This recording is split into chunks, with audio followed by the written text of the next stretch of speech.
Aku tidak pulang ke Jakarta kalau saya tidak masuk ke penjara. Tunjuk.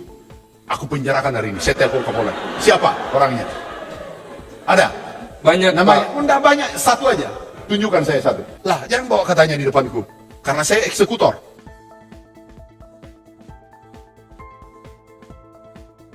Aku tergoda ini menjawab. MBG kenapa? Langsung to the point. Kalau menurut saya Pak, terkait program MBG ini memang seperti yang dijelaskan Bapak tadi, ini niat pemerintah yang baik Pak. Cuman banyak di antara bagian itu, banyak orang yang memanfaatkan ini Pak dengan Tunjuk. Aku penjarakan hari ini. Saya telepon Kapolda. Siapa orangnya? Ada?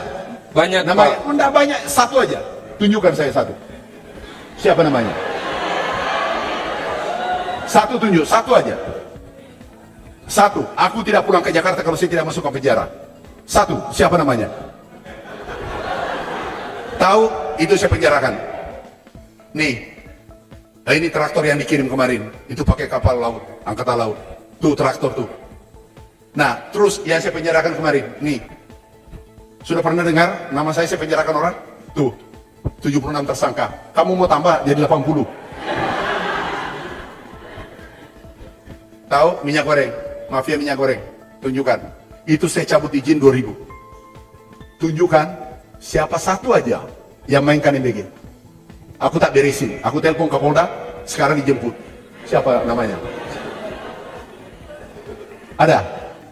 Kemarin BM ada laporkan pupuk.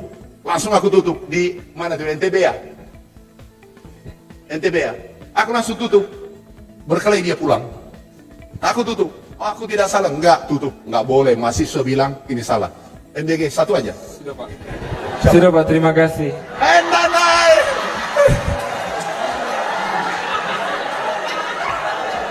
Enggak, tunjuk dulu satu. Daerah mana?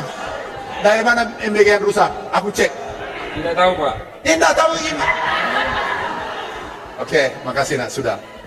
Jadi inilah pentingnya tabayun. Mengecek kalau ada berita. Coba aku buka seperti ini. Bahagia kan kalian? Inilah generasi yang dibutuhkan. Karena generasi milenial apa adanya. Bukan ada apa adanya atau ada apa-apa. Pesta babi selesai ya, MBG selesai ya. Aku ditanya apa namanya? Maaf, yang mengkritik kemarin saya undang ke lapangan. Sini.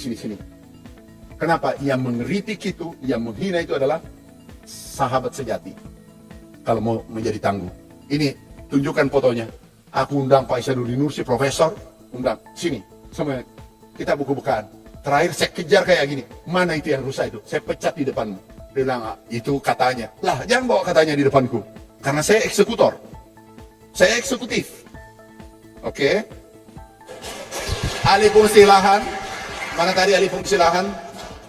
Presiden sudah minta peraturan lagi, baru sebenarnya sudah ada. Sudah ada peraturan bahwa tidak boleh alih fungsi lahan. Boleh syarat 3 kali lipat diganti. Dan sekarang suruh hati-hati yang ganti, yang alih fungsi lahan. Itu diganti dan kami cek mungkin tahun ini beres. Tidak ada boleh alih fungsi lahan khusus sawah, apalagi beririgasi. Nggak boleh. Sekarang Presiden sudah perintahkan saya dengan Menteri ATR BPN, susun dendanya berapa, kita denda mereka. Dan harus bangun sawah 3 kali. Jadi kalau alih fungsi lahan 100.000 yang selalu digaungkan, harus menghasilkan 300.000. Dan itu wajib. Makanya banyak yang tidak senang. Karena Presiden kita bereskan mafia, bereskan koruptor, bereskan, tahu ada sawit yang kita sita 4 juta? Pernah baca? Ada yang baca nggak? Waduh, pesta babi dibaca tapi ini tidak dibaca, gimana sih? 4 juta sawit disita atas perintah Bapak Presiden, dan itu untuk negara kurang lebih nilainya 1.000 triliun. Coba buka beritanya, 4 juta. Kenapa sih Anda tidak senang baca kalau pemerintah lagi bagus capaiannya? Kenapa? Coba. Nah, itu anak-anakku, kita penegakan hukum luar biasa. Tahu minyak goreng? Ini minyak goreng 212 dengan beras, bukan beras palsu, Aku kirim ke reskrim dan itu di penjara. Ini tersangka. Bukan beritanya yang kemarin ada di denda 11 triliun minyak goreng. Sekarang ini pasti banyak yang terganggu, makanya main medsos karena tidak bisa melawan di depan hukum. Main medsos dia. Kita yang pusing, pesta babi. Mana anda pesta pangan atau pesta babi? Pesta pangan. Dia sendiri yang bilang, mana tadi yang pesta babi? Oh, dua, ini. Dia bilang menyerah Pak, cukup. Aku ingin kalian lebih baik dari saya. Nanti kalau saya tidak menteri lagi, insya Allah aku mengajar per kelas. Kalaupun sekarang tidak masalah, online, tetap saya mengajar. Kenapa? Saya tidak ingin ego hidup.